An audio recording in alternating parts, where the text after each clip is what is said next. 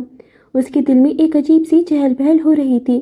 کافی راستہ خاموشی سے کٹا، پھر اچانک فجر نے سر اٹھایا۔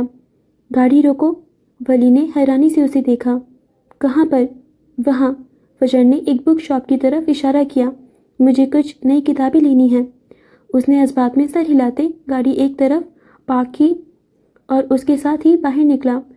اندر سے دکان کافی بڑی تھی اور شیلفوں میں لگی کتابوں کے آس پاس کتابی لوگ گھوم رہے تھے۔ کتابوں کی خوشبو نے پورے ماحول کو معطر کر رکھا تھا۔ فجر کی آنکھوں میں چمک تھی۔ کتابوں کو دیکھ کر اسے یوں لگا جیسے وہ کسی جنتی باغ میں آ گئی ہو۔ وہ تیزی سے ایک شیلف کی طرف بڑھی اور کتابیں اٹھا کر دیکھنے لگی۔ اس کی آنکھوں پر چشمہ جمع ہوا تھا اور وہ کسی فلسفے کی طرح سنجیدگی سے کتابوں کے عنوانات کا مطالعہ کر رہی تھی۔ ولی ایک جانب ٹہل کر اسے دیکھنے لگا۔ اس کے چہرے پر ایک دھیمی سی مسکراہٹ تھی۔ فجر کو کتابوں میں کھویا دیکھ کر اسے عجیب سا سکون محسوس ہو رہا تھا۔ وہ اس کے بالوں کی ڈھیلی سی پونی نما رومال کو دیکھ رہا تھا اور ان سے نکلتی لٹیں جو اس کے نازک چہرے پر جھول رہی تھیں۔ جب وہ بور ہونے لگا تو وہ فجر کے جانب بڑھا۔ ایک بات بتائیں؟ انداز کافی سنجیدہ تھا۔ فجر نے صرف ہوں کہا۔ ایسی لڑکی جو ایک آرٹسٹ ہو، جسے چشمہ لگا ہو اور جو فرانز کافکا کو پڑھتی ہو، اس سے شادی کرنے کے لیے کیا کرنا ہوگا؟ فجر نے پہلے حیرت سے اسے دیکھا، پھر اسے ایک گھوری سے نوازا۔ پہلے خودکشی کرنی ہوگی، پھر دوسرا جنم لے کر آنا ہوگا، کیونکہ پہلے جنم میں تو ناممکن ہے۔ وہ اس کے تپے ہوئے جواب پر بے ساختہ ہنس دیا۔ شکر ہے مجھے پہلے جنم میں ہی مل گئی۔ وہ اس کے جانب جھکتے ہوئے ہولے سے بولا، سرگوشی نما۔ اس سرگوشی میں دنیا بھر کی شرارت تھی، جبکہ فجر نے اسے مکمل نظر انداز کیا۔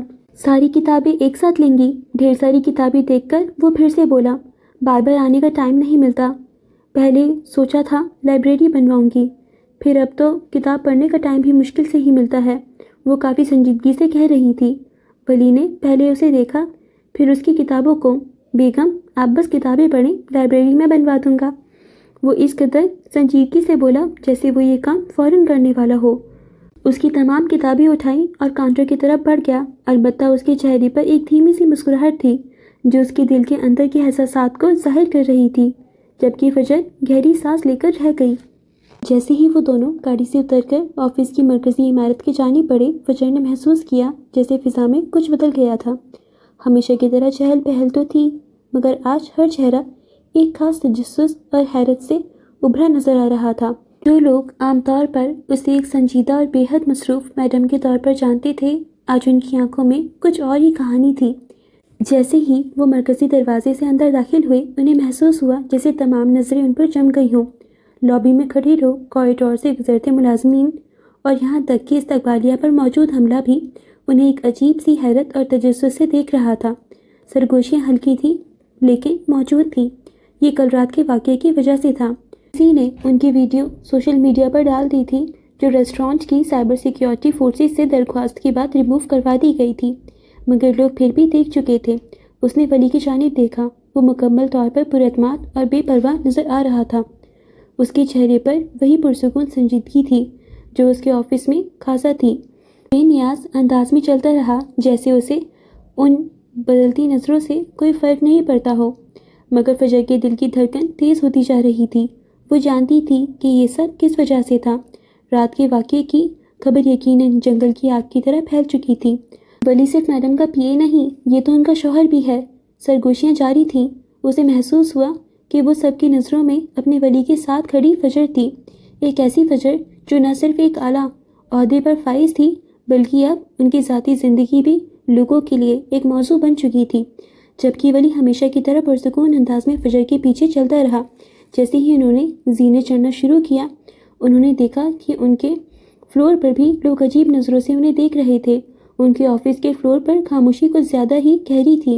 لوگ نظریں جھکانے کی کوشش کر رہے تھے لیکن ان کی آنکھیں بار بار اٹھ کر انہیں دیکھ رہی تھیں۔ یہ صرف ایک تجسس نہیں تھا بلکہ ایک نئی قسم کا احترام بھی تھا۔ ولی کا کل کا عمل لوگوں کے ذہنوں میں گہرا نقش چھوڑ چکا تھا۔ فجر اپنے کیبن کی طرف بڑھی اور ولی اس کے پیچھے خاموشی سے چلتا رہا۔ ان کے کیبن میں داخل ہوتے ہی لابی میں پھیلی ہوئی سرگوشیوں کا شور بھی آہستہ آہستہ بلند ہونے لگا۔ فجر نے کیبن کا دروازہ بند کیا اور ایک لمبی سانس لی۔ اس کا دل ابھی تک بے ترتیب دھڑک رہا تھا۔ وہ جانتی تھی کہ یہ صرف آج کی بات نہیں تھی، اب ان کے تعلق کی نوعیت بدل چکی تھی اور آفس میں ان کی حیثیت بھی اس سے متاثر ہوگی۔ ولی نے اس کی طرف دیکھا، اس کے چہرے پر دبی ہوئی مسکراہٹ تھی۔ لگتا ہے خبر پھیل چکی ہے، اس نے نرم لہجے میں کہا، جیسے یہ کوئی عام بات ہو۔ فجر نے اسے گھور کر دیکھا۔ یہ کوئی مذاق نہیں ہے، اب ہر کوئی ہمیں مختلف نظروں سے دیکھے گا۔ ولی نے اس کی بات کاٹتے ہوئے پرسکون لہجے میں کہا، آپ اپنا کاروبار دیکھیں، نظریں میں سنبھال لوں گا۔ اس کی آواز میں ایک ایسا پر اعتماد لہجہ تھا جو فجر کو مزید الجھا گیا۔ وہ جانتا تھا کہ اس نے جو کچھ بھی کیا وہ اپنی بیوی کے لیے کیا تھا اور اس میں اسے کوئی شرمندگی نہیں تھی۔ وہ بیگ پٹکتے ہوئے کرسی پر گرنے والے انداز میں بیٹھی۔ تم نے یہ سب جان بوجھ کر کیا؟ وہ اب اسے گھور رہی تھی جو پرسکون تھا۔ نہیں، یہ ایک لفظی جواب آیا۔ وہ یقین کرنے کی کوشش کرنے لگی لیکن ہیزل آنکھوں میں شک تھا۔ خیر، ابھی آپ چائے پئیں، میں بگ بی سے ملنے جا رہا ہوں۔ وہ اپنے دورے سے واپس آئے ہیں اور یقیناً اسی سلسلے میں مجھے طلب کیا گیا ہے۔ اس نے گھڑی پر نظر ڈالتے سنجیدگی سے کہا اور پھر ایک نظر فجر کو دیکھا جو کچھ نہ بولی، صرف اسے دیکھتی رہی۔ وہ دروازے کے جانب بڑھا اور پھر رک گیا، پلٹ کر اسے دیکھا۔ دعا کیجیے گا انہیں مطمئن کر پاؤں، ورنہ آپ آج سے اصل بیوہ بن کر گھومیں گی۔ شٹ آپ، وہ تڑکی۔ Okay, take care. وہ مسکرا کر باہر نکل گیا جبکہ وہ جل تب کر رہ گئی۔ رئیس کا دفتر اس وقت کسی قلعے کے مانند لگ رہا تھا جہاں خاموشی اور طاقت ایک ساتھ حکمرانی کرتے نظر آ رہے تھے۔ شیشے کی اونچی دیواروں سے شہر کا وسیع منظر دکھائی دیتا تھا، مگر اس وقت کمرے میں موجود 4 افراد کی توجہ کا مرکز وہ شہر نہیں تھا۔ فضا میں ایک عجیب سی کشیدگی تھی، اتنی گہری کہ اسے چھوا جا سکتا تھا۔ رئیس اپنی مخصوص شاہانہ کرسی پر براجمان تھا اور اس کے عقب میں کھڑی عروسہ کے ہاتھ میں پکڑے ٹیبلٹ پر کل رات کی ویڈیو بے آواز چل رہی تھی۔ اسکرین پر وہ لمحہ بار بار آ رہا تھا جب ولی نے فجر کے چہرے کو اپنے ہاتھوں کے پیالے میں تھام رکھا تھا۔ یہ ایک ایسا منظر تھا جس میں اپنائیت بھی تھی اور سرعام ایک اعلان بھی۔ رئیس نے ایک طویل گہری نظر ویڈیو پر ڈالی اور پھر اپنی نگاہیں سامنے بیٹھے ولی پر جما دیں۔ ولی کے ساتھ والی کرسی پر مراد عالم بیٹھا تھا۔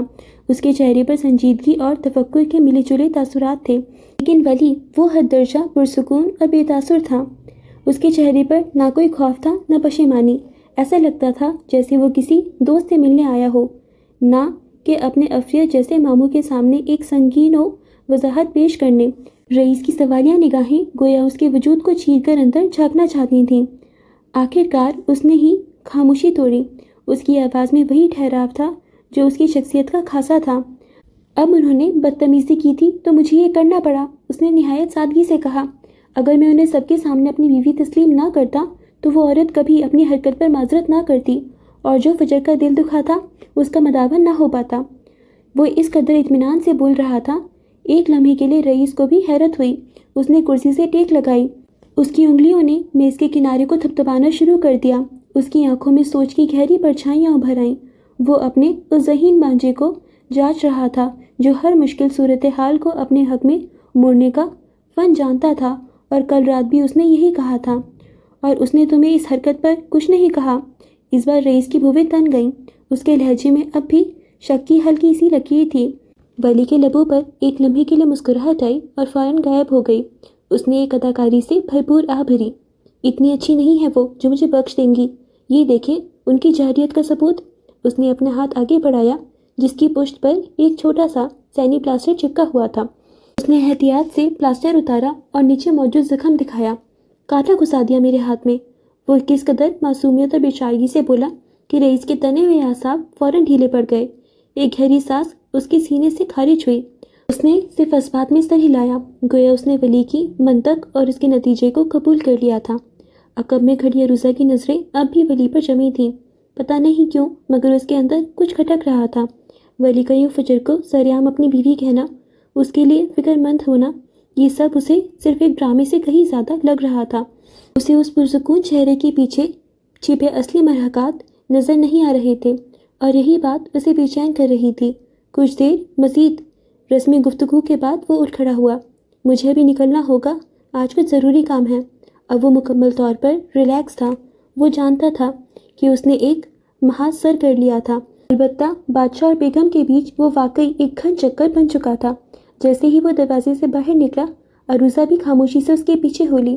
ان کے جاتے ہی دفتر کی خاموشی مزید گہری ہو گئی۔ مراد نے کرسی پر پہلو بدلا اور سنجیدگی سے رئیس کو دیکھا۔ اس کی آنکھوں میں وہ سوال تھا جو ولی کے سامنے نہیں پوچھ سکتا تھا۔ کیا لگتا ہے ولی پر اس قدر اندھا بھروسہ کرنا ٹھیک رہے گا؟ رئیس نے اپنی کرسی گھمائی اور شیشے کے پار پھیلے شہر کو دیکھنے لگا۔ اس کا چہرہ اب بالکل تاثرات سے عاری تھا۔ تم جانتے ہو مراد، میں جب بھروسہ کرتا ہوں تو اندھا بھروسہ کرتا ہوں۔ وہ مجھے جیت چکا ہے۔ وہ ایک لمحے کے لیے رکا۔ دفتر میں مکمل سکوت طاری تھا۔ میں اسے ہرٹ نہیں کرنا چاہتا، لیکن اس نے اپنی بات ادھوری چھوڑ کر ایک لمبا سانس لیا۔ اگر اس نے دھوکہ دیا تو پھر میرے پاس اس کے لیے ایک سرپرائز ہے۔ اس کا چہرہ نہایت سرد اور سپاٹ تھا۔ اس کے لہجے میں برف کی سی ٹھنڈک تھی جس نے مراد کے اندر تک کپکپی طاری کر دی۔ اس ایک پل مراد عالم نے دل کی گہرائیوں سے دعا کی کہ ولی کبھی اپنے رئیس کو دھوکہ دینے کی غلطی نہ کرے۔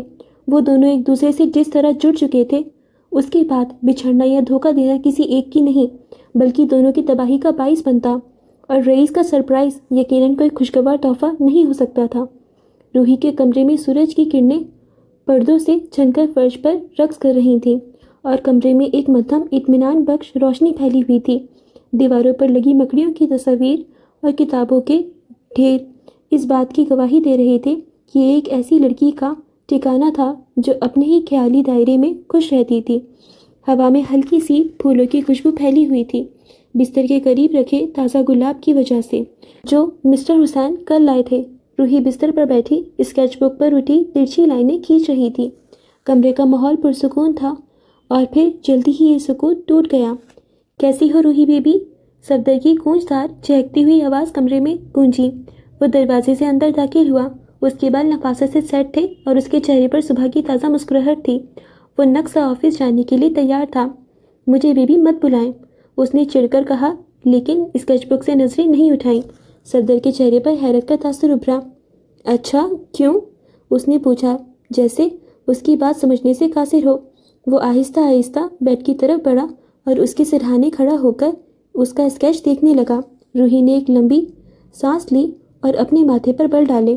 میں 15 سال کی ہوں، بیبی نہیں ہوں، اس نے مصنوعی خفگی سے کہا اور اپنی نظریں اسکیچ پر جمائے رکھیں۔ اس کے لہجے میں ایسی معصومیت تھی کہ صفدر ہنس پڑا۔ اس کی ہنسی کمرے میں گونجی جس میں صبح کی طراوت اور شرارت کا امتزاج تھا۔ چلو ٹھیک ہے مس 15 سالہ روحی، صفدر نے مسکراتے ہوئے اس کے سر پر ہاتھ رکھا۔ میں آفس جا رہا تھا، سوچا تم سے ملتا چلوں۔ وہ مڑ کر واپس پلٹنے لگا۔ اس کے قدموں میں ہلکی سی تیزی آ گئی تھی، جیسے وہ وقت ضائع نہیں کرنا چاہتا تھا۔ پہلے ہی دیر ہو چکی تھی۔ آپ اور فجر آپی کے درمیان کیا چل رہا ہے؟ روحی کی آواز نے اسے روک لیا۔ اس کے لہجے میں اچانک سنجیدگی آ گئی تھی جو اس کی عمر سے کہیں زیادہ گہری لگ رہی تھی۔ وہ اب اسے دیکھ رہی تھی۔ صفدر حیران ہو کر پلٹا۔ اس کی مسکراہٹ دھیرے دھیرے مٹ گئی۔ روحی سے اسے اس سوال کی توقع نہیں تھی۔ اس نے اپنی بھویں اوپر کی جیسے وہ اس بات پر یقین نہیں کر پا رہا تھا کہ اس کی روحی نے یہ سوال پوچھا تھا۔ کیا مطلب؟ اس کے لہجے میں حیرت کے ساتھ ساتھ تھوڑا سا جھنجھلاہٹ بھی تھی۔ آپ ان سے ناراض ہیں یا وہ آپ سے ناراض ہیں؟ روحی نے اپنا سر تھوڑا سا جھکایا۔ اس کی سیاہ مایوس آنکھیں اب صفدر پر جمی ہوئی تھیں۔ میں نے انہیں ای میل بھیجی تھی، انہوں نے جواب نہیں دیا۔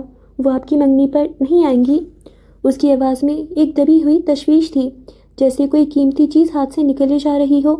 صفدر واپس آیا اور روحی کی بیڈ کے پائنتی پر بیٹھ گیا۔ اس نے روحی کو غور سے دیکھا، جیسے وہ اس کے چہرے پر جواب تلاش کر رہا ہو۔ اس کے اندر ایک لمحے کے لیے ہلچل مچی، لیکن اس نے اسے دبا دیا۔ میں اسے ناراض نہیں ہوں۔ آج آفس میں سب کو انوائٹ دینا ہے، فجر کو بھی دوں گا، اس نے پرسکون لہجے میں کہا۔ اسے یقین دلانے کی کوشش کر رہا تھا۔ اس کی آواز میں ایک غیر ارادی نرمی تھی، شاید روحی کی پریشانی دیکھ کر۔ وہ آئیں گی؟ روحی نے آس سے پوچھا۔ اس کی آنکھوں میں امید کی چمک تھی، جیسے اسے کسی معجزے کا انتظار ہو۔ آنا تو پڑے گا، صفدر پھیکا سا ہنس دیا۔ اس کے چہرے پر ایک تلخ مسکراہٹ پھیلی۔ اسے اندر سے کوئی خاص آثار نظر نہیں آ رہے تھے کہ فجر آئے گی، لیکن وہ روحی کے سامنے یہ بات ظاہر نہیں کرنا چاہتا تھا۔ آپ انہیں بہن مانتے ہیں نا؟ پلیز انہیں دھوکہ مت دیجیے گا۔ روحی کی اگلی بات نے صفدر کے پیروں تلے سے زمین کھینچ لی۔ اس کے چہرے کا رنگ فک ہو گیا، جیسے کسی نے اس پر ٹھنڈا پانی ڈال دیا ہو۔ وہ حیرت سے اپنی 15 سالہ بہن کو دیکھ رہا تھا جو اس سے تقریباً 11.5 سال چھوٹی تھی۔ یہ اس کی عمر کی لڑکی کی بات نہیں لگ رہی تھی۔ اس کی آنکھوں میں ایک ایسی گہرائی تھی جو صفدر کو پریشان کر گئی تھی۔ میں ایسا کیوں کروں گا؟ اس نے الٹا سوال کیا۔ اس کے لہجے میں تھوڑی سختی آ گئی تھی۔ پتہ نہیں، پر آپ بدل گئے ہیں۔ روحی نے اپنی بات جاری رکھی۔ اس کی آواز میں ایک ناخوشگوار آہٹ تھی۔ اب آپ ان کی بات نہیں کرتے اور آپ پریشان رہتے ہیں۔ اتنے سالوں میں آپ نے پہلی بار ان سے لڑائی۔ تمہیں یہ سب نہیں سوچنا چاہیے۔ صفدر نے اس کی بات کاٹ دی۔ اس کے لہجے میں اب واضح جھنجھلاہٹ تھی۔ وہ اٹھ کر کھڑا ہو گیا۔ یہ آفیشیل معاملہ ہے۔ پر وہ میری آئیڈیل ہیں۔ روحی ڈٹی رہی۔ اس کی آواز میں مضبوطی تھی۔ وہ اپنی بات پر اڑ گئی تھی۔ تمہیں وہی ملی تھی آئیڈل بنانے کے لیے؟ اس بات پر صفدر چڑھ گیا۔ اس کے چہرے پر ایک عجیب سی خفگی تھی۔ آپ کو بھی تو وہی ملی تھی بزنس کرنے کے لیے؟ روحی کے پاس ہر سوال کا جواب تھا۔ اس کی تیز دماغی صفدر کو حیران کر رہی تھی۔ وہ روحی سے جیت نہیں سکتا تھا اور اسے یہ بات اچھی طرح معلوم ہو چکی تھی۔ اوکے دادی اماں۔ اس نے اپنے ہاتھ روحی کے سامنے جوڑے۔ اس کے چہرے پر ایک بے بسی سی چھا گئی تھی۔ میں آج اس سے معافی مانگ لوں گا۔ وہ منگنی میں ضرور آئے گی، ٹھیک ہے؟ یہ سنتے ہی روحی کا چہرہ کھل اٹھا۔ تھوڑی دیر پہلے والی پریشانی دور جا سوئی اور اس کی آنکھوں میں وہی چمک لوٹ آئی جو اس کی عمر کے مطابق تھی۔ اسے ہنستا دیکھ کر صفدر بھی ہنس دیا۔ تم بہت بڑی ڈرامے باز ہو، اس نے سر ہلا کر کہا۔ اس کے چہرے پر ہلکی سی مسکراہٹ تھی۔ آخر فین کس کی ہوں؟ روحی کی آنکھوں میں چمک ہی چمک تھی۔ اس کے چہرے پر ایک فاتحانہ مسکراہٹ پھیل گئی۔ اوکے فرینڈز، آج کے لیے بس اتنا ہی۔ میں امید کرتی ہوں کہ آپ کو یہ قسط بہت پسند آئی ہوگی اینڈ آپ نے انجوائے کیا ہوگا۔ سو گائز، ولی اور فجر کے جو مومنٹس ہیں نا، وہ اتنے زیادہ کیوٹ اور اتنے زیادہ انٹرسٹنگ ہیں اور اتنے رومانٹک سے لگ رہے ہیں۔ مجھے بہت مزہ آ رہا ہے گائز، بیکاز میں انہی مومنٹس کا اتنے ٹائم سے ویٹ کر رہی تھی کہ ایٹ لیسٹ ولی اور فجر کا ریلیشن سٹارٹ تو ہو، انیشیٹ تو ہو، کچھ تو ہو، اور فائنلی وہ مومنٹ آ گیا and I am really enjoying these moments. اور پھر دوسری طرف جیسے فجر بھی ولی کی طرف کھنچتی چلی جا رہی ہے، تو یہ بھی بہت زیادہ انٹرسٹنگ ہے اور اس کو بھی ولی سے اٹریکشن فیل ہو رہی ہے اور وہ اس کو اپنا سیف ہیون سمجھ رہی ہے۔ اینڈ دین مجھے لگ رہا ہے یار جلدی سے فجر کو بھی ولی سے محبت ہو جائے گی۔ وہ جلد از جلد کنفیس کر لے فجر بھی، اور ان دونوں کو اچھا سا کچھ دونوں کو اچھے اچھے مومنٹس ملیں، دونوں ایک دوسرے کے ساتھ ٹائم اسپینڈ کریں، اور پھر جو دونوں فجر اینڈ ولی ہیں سب کے سامنے officially as a Kapil life گزار سکیں، ایک دوسرے کے ساتھ رہ سکیں۔ تو میں یہ والے مومنٹس کا اور زیادہ ایکسائٹمنٹ سے انتظار کر رہی ہوں۔ باقی اگر بات کریں رئیس کو ویڈیو والی بات کا پتہ چلنے کی، تو گائز کس طریقے سے ولی نے ہینڈل کیا ہے، اس نے رئیس سے ہی بات چھپا دی کہ اس کا نکاح ہو رکھا ہے اور بات کو مینیپولیٹ کر دیا، اور رئیس نے بھی یقین کر لیا۔ گائز کیا ہو رہا ہے؟ اور بعد میں جب پھر رئیس کو پتہ چلے گا تو رئیس کو اور زیادہ غصہ نہیں آئے گا؟ تو کتنی زیادہ کمپلیکیشنز ہو رہی ہیں۔ نور ہمارے ساتھ ہی گیم کھیل رہی ہیں یار۔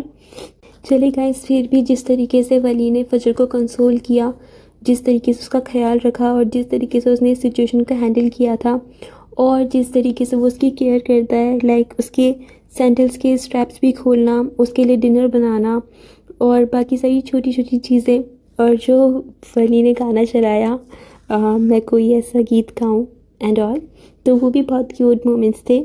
تو obvious سی بات ہے، ایک آئیڈیل میل والی جو کوالٹیز ہوتی ہیں وہ ساری ولی میں ہیں، تو فجر کو زیادہ ڈیلے تو نہیں کرنا چاہیے، جلدی سے ولی کے ساتھ پیچ اپ کر لینا چاہیے۔ جو بھی وہ روڈ سے اپنے آپ کو دکھانے کی کوشش کر رہی ہے، اتنی روڈ ہے بھی نہیں وہ، تو فجر کو اپنے آپ کو اتنا روڈ دکھانے کی اب ضرورت نہیں ہے، اسپیشلی ولی کے سامنے تو بالکل نہیں۔